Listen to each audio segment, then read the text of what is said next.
I'm at World Travel Market, this time on the India Pavilion, more specifically on the Karnataka stand. And I'm with Mr. Vinay Luthra, who is the Managing Director of the Karnataka State Tourism Development Corporation. Vinay, very nice to see you here again. My pleasure, this year on a very colourful, as always, Kanataka stand. First question I would like to put to you is, you have a very specific slogan regarding Karnataka, which is one state, many worlds. Could you elaborate on this slogan? How can you justify it? See, Karnataka has so many things to offer. When we were thinking of a logo, we thought, what focus should we give when we are promoting Karnataka? And we found that there were so many things. The best way to do was to tell the potential travelers that it is one state, many worlds, because it offers you beautiful coastline. We have 320 kilometers of coastline in Karnataka, where we have some of the most fabulous beaches. We have wonderful mountains, which we call the Western Ghats, which are very, very rich in wildlife, such as elephants, tigers, deer, you name it, we have it. And then, of course, we have a very rich culture and heritage. We have 2 World Heritage Sites in Hampi and Pattadakal. We have hundreds of beautiful monuments ranging from 500 to almost 2000 years back in time. And then we have some of the most fabulous palaces.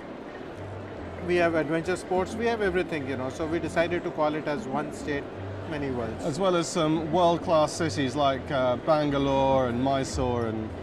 Yes, Bangalore is a very well-developed brand in itself, Many people all over the world know Bangalore, but they do not know Karnataka.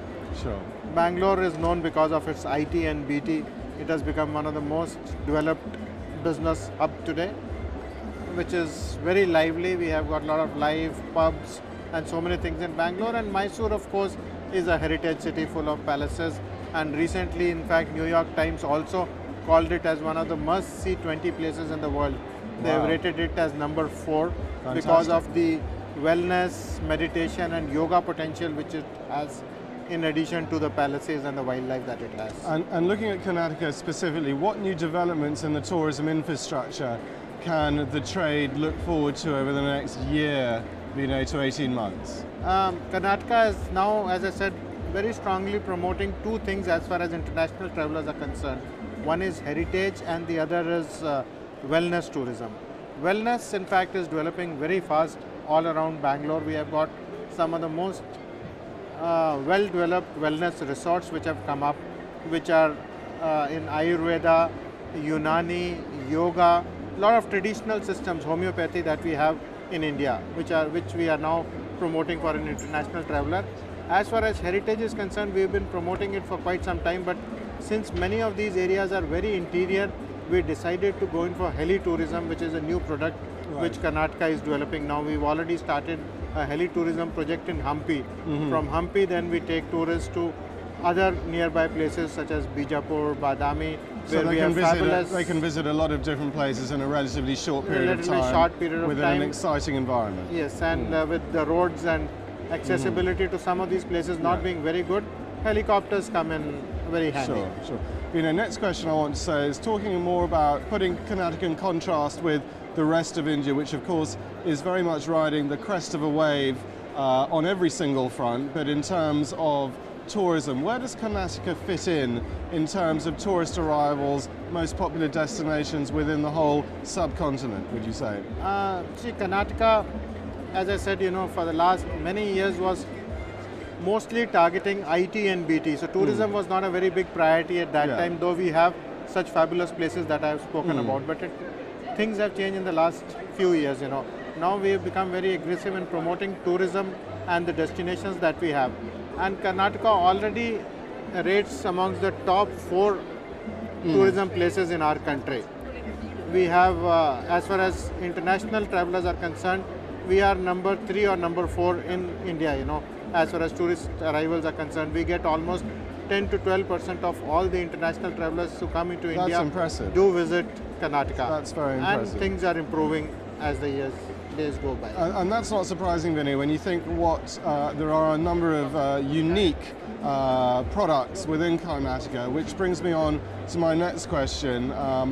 India's always been very well known for its train network, and of course I know within Karnataka you have Golden Chariot. Could you tell me more about Golden Chariot and how successful it's been? Golden Chariot is a product which was launched by Government of Karnataka 2 years back. In fact, this was primarily done to overcome the accessibility problems that we had in Karnataka at that time, since roads and airports were not very well developed, and also we did not have very good tourism related infrastructure at interior places like Hampi, Badami. So we decided to have a train which is like a 5-star on wheels. It will take customers in a great luxury to all these interior places. That is how it was launched. This is very much like the Palace on Wheels, which has been existing in Rajasthan for many years. But this is much more modern product. We are having a spa on board, we have a bar on board, we have all the luxuries. We have a beautiful, what do you call, a gym on board, a health club, all facilities that are required in a 5-star hotel are available on this train. The train, of course, was earlier operating within Karnataka and Goa, but since last year we've also started taking this train into Tamil Nadu, Pondicherry and Kerala.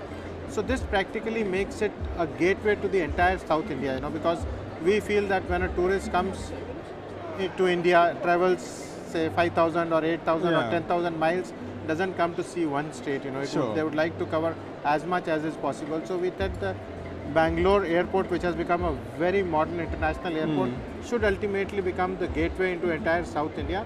And this train then takes you and covers 5 states and union territories in South India and shows all the products that are on offer. So I imagine the occupancy levels on the train are very high. You have to book a long time in advance, I would have thought. Yes, I mean the occupancies are picking up. As I told you, this is a 2-year-old train. Occupancies are picking up. But when it comes to the holiday season, it tends to get booked up much in advance. December, January, February are very popular with the tourists. But in Karnataka, we have a great advantage because unlike North India, where April, May, June tend to be very hot, in Karnataka we are located on a plateau. So the climate the temperature is very, very good even during these summer months. The temperatures vary anywhere between 20 to 30 degrees Celsius during this period, which is very comfortable. So people can continue to come to this place throughout the year. It is 365-day destination that we have in Karnataka. Well, Vinay, you certainly presented Karnataka and Golden Chariot as a very enticing destination to visit, and I wish you the best of luck with the rest of the show. Thank you very much. Thanks a lot. Pleasure meeting you.